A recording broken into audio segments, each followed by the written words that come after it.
Hi, I'm Jodie, a relationship and sex therapist based in Southern California, and today we are continuing with the Love Island Reaction Series, Season 8, Episode 33.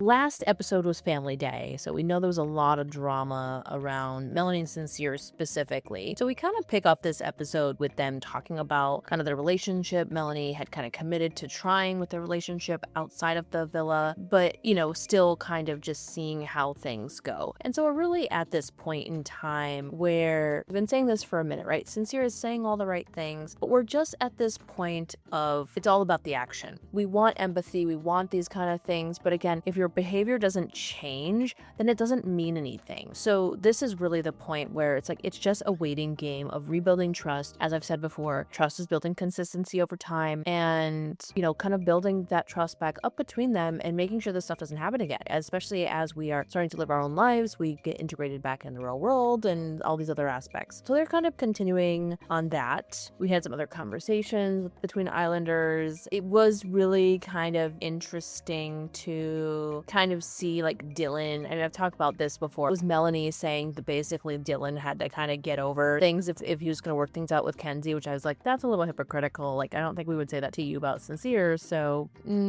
does that make sense? But it was kind of the reverse where Dylan was actually saying that he was pro-Sincere and, kind of rooting for Sincere. Nothing wrong with rooting for Sincere, but again, there is kind of like this hypocritical nature of like, well, you get it with Sincere, but you're still having this struggle with Kenzie. And their behaviors were pretty similar. So it's just something I was, again, not too big a deal, but just things that I kind of note when I'm watching these episodes and kind of trying to figure that out. One theme that I kind of wanted to talk about here was like affirmation when family likes you. This is something that's really big to a lot of people, especially if you identify as a family-oriented person. If you're close with your family, you also want your partner to be kind of approved by your family. And sometimes even if you don't have a great relationship with your family, sometimes there's a want or a drive, which is maybe a losing battle, to get your partner to be liked, especially for those of you that are not familiar. Like, my license is a marriage and family therapist, so I am literally trained on family dynamics, and that shit is complicated. The stuff that goes on in families and like who's taking on symptoms and how we can group think towards outsiders, like all these other things are wild. It's one of the things where like when somebody says, for example, if like your partner is having a problem with your family member or something, like, or a parent, like that's your parent, it's not so simple as to say, oh, well, you have to figure it out with them. Sure, but like they don't have necessarily the same power that you as the actual member of the family has. And sometimes it's actually a good thing. Some family members, they'll respect outside people more than their own family member. And sometimes they'll basically write off everybody else, but if their child or something holds a boundary with them, then all of a sudden we're serious. So these are just kind of things that I bring up with people and just have them like, hey, just stuff to be mindful of and like how these kind of dynamics work. But of course, if you're close to your family, you want that affirmation, and it feels really good when your family says, especially on here, like you're not getting any of this feedback, like you're on national television and like you're hoping people approve and you just don't know. We're really good at kind of like convincing ourselves and like swimming in our own pool here. We're good at knowing why we do things, but do other people agree, or do other people have the same perspective, or are we kind of like just making kind of things up just to rationalize or whatever else? So it was really nice, for them in the last episode to get that affirmation that like the families really saw the connection, or like they approve and they're really excited. And again,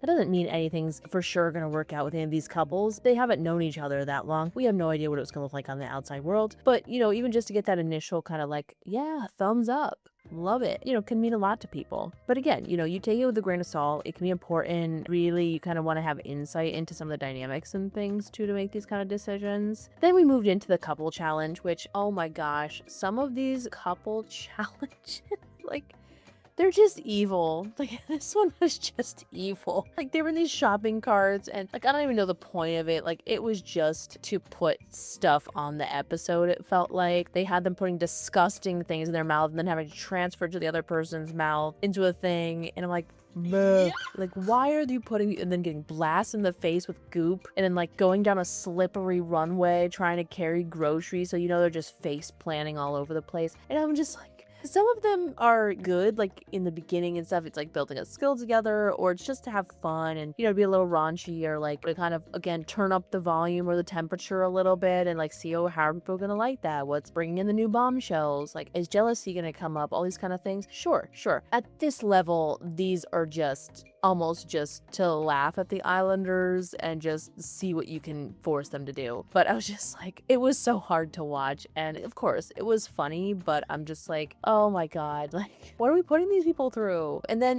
as we are kind of winding down here into our final couples, we get to the family style dinner. The food got ordered in, and they all sit at the large table across from their partner. They usually will start reminiscing on the season and all the great moments and their journeys to getting here and people they met along the way. And then, of course, the goal is to get things down to the final four. And so, of course, we have some way that they're going to be announcing that. In this, they had Chinese food, so they ended up having fortune cookies in between each couple. And this really went down the line, and they knew that 2 couples were not going to make it to the end of the season. And so basically, they took turns kind of going down the line. And sadly, the ones that got kicked off were Kenzie and Dylan. Not really surprised about that one. And then Casey and TT. Casey and TT really weren't sure because they were chosen before by America, and then Zach and Kato were actually like kind of on the outs with America, but Zach and Kato were actually chosen to be put through. Really excited for them. And yeah, so now we're down to our final 4. America is gonna vote for the winners, and we're gonna kind of see where it goes from there.